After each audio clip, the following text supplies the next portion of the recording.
fantasy football fans, it's me, the Fantasy Football Girl, coming at you with another edition of Vlog Times. We're going to hop right into the bus bombs and bonuses of week 4, but first I want to thank all of you who have been listening to my new podcast, X's and Y's, a his and hers guide to fantasy football. My co-host John Evans and I are having a great time doing it. We record every Wednesday, and just a reminder that we are now on iTunes, so if you like what you've been hearing, please subscribe, give us a good rating, and a nice comment. We'll really appreciate it. Maybe give you a shout out and hopefully some great fantasy football advice. All right, let's get to some bus bombs and bonuses. So you know when you get that great call from a friend asking to meet you out at the bars and drinks are totally on them because they want to celebrate their awesome new promotion? Well, the other side of that coin is someone dejectedly going home to their husband or wife or roommate or friend or whatever saying they won't be able to buy drinks for a while because they got a demotion. Such seems to be the case for Mario Manningham. Now, I do think he'll be financially stable enough to buy more than a few rounds of drinks, but to my point, he only had 1 reception for 10 yards, which is 1 fantasy point in a standard scoring league, qualifying him as my bust for week 4. Now, if you remember back to week 3, Victor Cruz subbed in for a concussed Manningham and had a monster game. He scored 2 touchdowns, helping the G-Men pull ahead of the Philadelphia Eagles and surprising a lot of people. Well, that trend continued into week 4. He once again lined up opposite Hakeem Nicks, the Giants' #1 receiver, and an elite receiver who had a great game at that, for many series.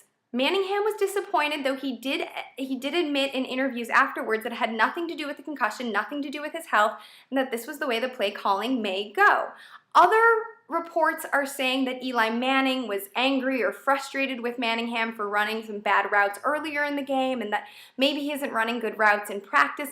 Regardless, Cruz is getting more looks and more receptions, thus he is also, for the time being, getting the promotion.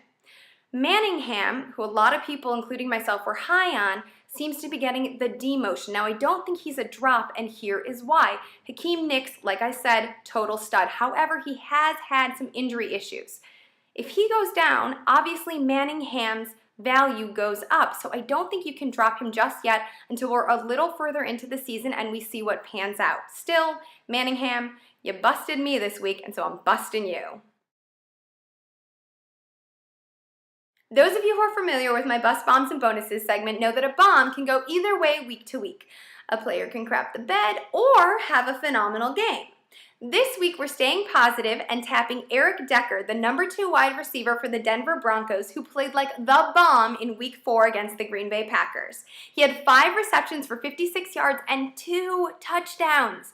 And while that wasn't enough to help the Broncos pull ahead of the Packers, it was certainly enough to help FF Toolbox pull ahead of the FF girl in the Fans Edge Pro League. At least I admit when I get crushed and I give the guy who is doing the crushing props. I think that's pretty benevolent of me.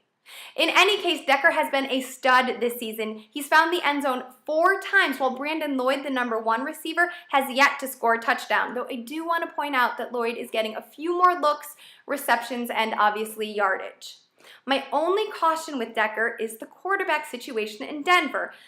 John Fox is being pressured to replace Orton with Tebow, blah, blah, blah. While Decker and Orton have certainly developed an amazing amount of chemistry and rapport, if Tebow gets the QB spot, I wonder and doubt if that would continue. But that's not the case right now. So while Orton is the quarterback, Decker is a stud, owned in 76% of fantasy leagues. So if you're in that 24%, that lucky 24%, go pick him up.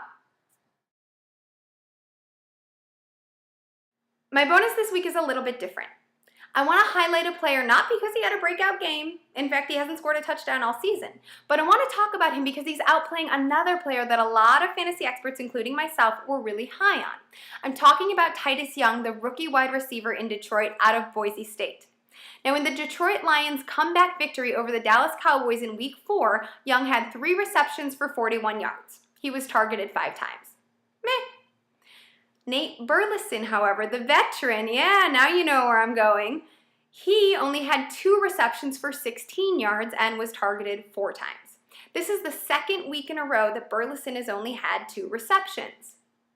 Now that's something to consider. Obviously, Megatron is the stud, but let's not forget that this team has a lot of history with injuries, right? Like they're really injury prone. And coming into the season, everybody was saying if they can stay healthy, if they can stay healthy. Well, yes, so far they have stayed healthy. It's only week 4. Now, the cool thing about Young is that he practiced with the second squad. So there's some familiarity in case Stafford goes down. In case Megatron is out, obviously his stock also rises. So he's someone that I want you to keep your eye on. He's outplaying Burleson, and he's a great option if, and I hope not when, because even though they're in the North, I do want the Lions to do really well this season. Somebody gets injured. So Titus Young might keep your fantasy team young too. She's gonna